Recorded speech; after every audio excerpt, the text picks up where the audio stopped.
My name is Brighton Chiwera. I'm 37 years of age. I'm the co-owner and director of Slick Acre Farm. We produce fish, we produce button mushrooms, we produce honey, we produce organic vegetables, and other conservation models that are quite interesting that you may need to see. My background is I'm a technology person, and I'm also an implementation scientist in terms of program and project management. And I work with banks, particularly on the financial technology on fintech side. I'm currently running a consultancy, but having worked with a lot of banks previously. So this kind of investment that we're doing here is now 4 years old. When we came onto this property, it was just the house and the cottage. Everything else that you saw, we did build that from scratch. I grew up on a farm, hence farming and agriculture is in my blood, but through technology and through learning innovations, we've come to grow and liked to do farming as a business in an intensive way, as you have been seeing. It's a small space on 1 acre, but our expected revenues on a yearly basis are northwards of 100K USD. So we are proud of the work that we're doing here, and we hope it will challenge more young people and even older people to get into farming as a business and hopefully make our country a better Zimbabwe. I am married to one beautiful wife and intend to keep it that way. We are blessed with 2 sons. One is 12 and the other one is 7, and they're also growing up to be young entrepreneurs and young farmers. So we call it integrated farming because of the kind of setup that we're doing here, that waste or an output of one farming enterprise is an input into the next enterprise, and we're also in a conservation mode because we don't waste anything. Wastewater from the fish is used for button mushroom compost production. Button compost spent from the mushrooms is used as organic vegetables, and those organic vegetables as well are then going to the market. So we are conserving, we are not wasting anything, including any sort of space on our farm. So the other dynamics of our farming is that we are trying to lower our cost as much as possible, because our farming here is, we are running it as a business. So we are experimenting here with producing feed for dogs, fish, and other animals as well. So this is soybean meal that we've mixed with water and sugar to try and make some feed that we can give to our animals. The dogs have responded quite well. The catfish as well. We've seen some remarkable growth, but it's still under experiment, but it seems to be working. The next dynamic that we're also seeing that we're going to do is to add a little bit of maize so that the carbohydrate content is also increased, so that we can have a balanced meal for our fish and dogs alike. Thank you. Between 23 and 25 degrees for about 2 weeks. And thereafter, we get into a process called casing, which is where we're putting a thin layer of soil where the button mushrooms will pop out from. And we are going to reduce the temperatures to between 15 and 18 degrees for the next 3.5 months, where we'll be harvesting. So it becomes difficult to do this kind of production without air conditioning. Hence, you can see the air cons and the solar that we talked about, the energy bit that's required. It's quite substantial. Our makeshift boiler. What we do here is we fill these drums with water, heat wood and charcoal. When they start boiling, the steam will flow through those pipes into the house, pasteurize the room. All of the windows, doors, and everything else will be sealed, so the steam won't evade the room. It will have a heating effect onto the compost, and so the temperature rises to your 65-70 degrees that we want. You can come in.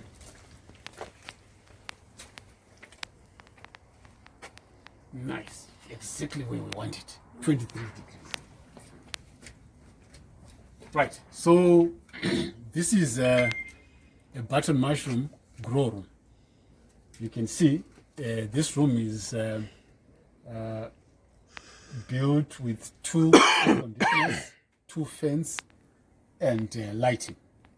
Now, what we do in this room is after that pasteurizing process that we've been discussing, we will take the compost and load them into these crates, into these shelves, right? After loading them, we then introduce the spawn or the button mushroom seed. So this is day number 3. The seed will be a powder that's coated on sorghum seed. Now, this is what it looks like on day number 3. Can you see that that powder is now alive? You can see that it's yakaita unye. It's then starting to move. You can see those webs. You can see it not one makumbo, so yakutanga kunyenga ichifamba ichinda.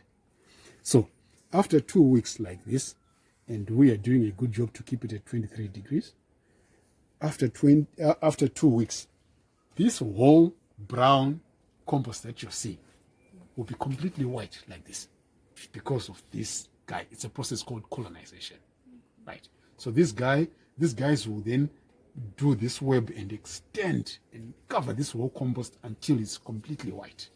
For 2 weeks, then we know that our spawn run process is a success. Everything else will be looking white. Now, the next process that happens is called casing. We've got some special type of soil, a thin layer of soil that we put on top, and then water that topsoil to make it wet. We are now getting into the growth stage. And the interesting thing that we've been doing here is from 23 degrees, after we put in the water and the soil, we're going to reduce the temperatures to around 15 to 18 degrees. So we put it at 16. What we 23, 24 degrees, you can see these guys are happy and they're expanding and they're colonizing everything. When the temperatures reduce, so they're telling each other, guys, this is a nice place, it's warm, there's food, let's cover as much space as possible. When we reduce the temperatures to around 16 degrees, these guys will say, look, with these temperature conditions, we are not going to survive. We're going to die. What we must do now is bloom and produce offspring so that if we die, life will continue and carry on. And offspring is those bulbs which are buttons that lady is going to the market. So that's how you produce your button. After the 21 days, we've got a nice homogeneous mixture of compost. It's no longer smelling of any horse manure or chicken manure. In fact, it will have a sweet aroma like there's some bread that's baking. Then we know it's ripe. Okay, so we load it into these crates. 180 of these crates, when stocked with the compost, will be enough for one grow room. So this will go into the peak heat room, where we are going to stack the crates and pasteurize the compost. So for now, because we just took out some stuff, don't mind the other stuff, it's just we're storing the stuff. But the important bit is I'd like you to see these 2 pipes, right? So this is an extension of the boiler. There's drums that we have soldered 2 pipes where we put in water in the drums, heat, at boiling point, steam starts to flow. Our crates will be from this part going 8 high, and the room will be closed and sealed on every corner, so the steam won't escape. So for about 6 to 8 hours, the temperature will rise from your 50 degrees from the compost itself to around 65, 70 degrees. And that is the pasteurizing, the manual pasteurizing process. Right. Thereafter, we'll then open up the windows gradually on a daily basis so that the temperature cools down to stages where it's around 35 to 33 degrees. Then we can take it out and go and do the planting or the spawning. Like a pipe canono constrictor, inonzi venturi effect. Ipambi nongo saka mvura ichibudisa nepipe huko. But kuno kwatakavhara uku ukakuvhura inosaka atmospheric air ine oxygen yobudisa mabubbles umu yava dissolved oxygen for fish dzedu. So in a pond ye-1500 isusu tinostoka 4000 fish because tinoseculator uko kwakarereka uko kune pipe inosaka matoto. So this pump inopa a well inopusha mvura ichiinda uko yonogamwa apo yopushwa ichiinda uko kuri kubuda mvura as well. Did you see that? Yes. Uko kuri kubuda mvura pane about 12 mapoints pamatombo apo anobudisa mvura ichirovera ipapo ichiaereta ichidzoka kuno yakachena. Kuseri kune swimming pool filter, sand filter. So matoto ese anotrepwa mufilter iyoyo. Kana atrepwa tozoita backwash waste. Toruta mvura iyoyo kubva kufilter kuindisa mabutton mushroom compost kwatomagadzirira uko. What we figured out is mvura iyi iri rich nitrogen nekuda kwewaste yefish. So mushrooms atoproducer anenge achirema kudarika ordinary mushrooms dzisina chimwe chikafu chakadai anenge akanyoreswa nemvura. Yeah, so that's the integrated part. So this season what we also do, let me explain the greenhouse part. So this is Kariba bream, and they like warm temperatures. You can see the other smallish ones because there are some who were breeding. They like warm temperatures. So what we've done is we've put them under a greenhouse so that even if they are in Harare, the temperatures here are like Kariba. Now, in winter as well, these guys don't eat.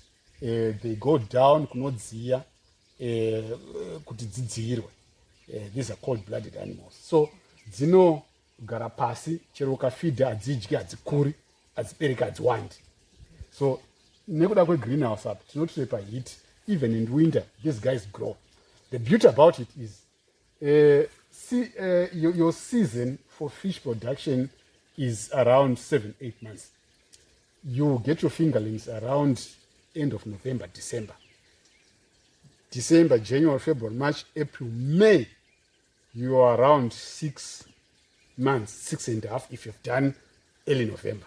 So what we do is we say May, June, July, and August.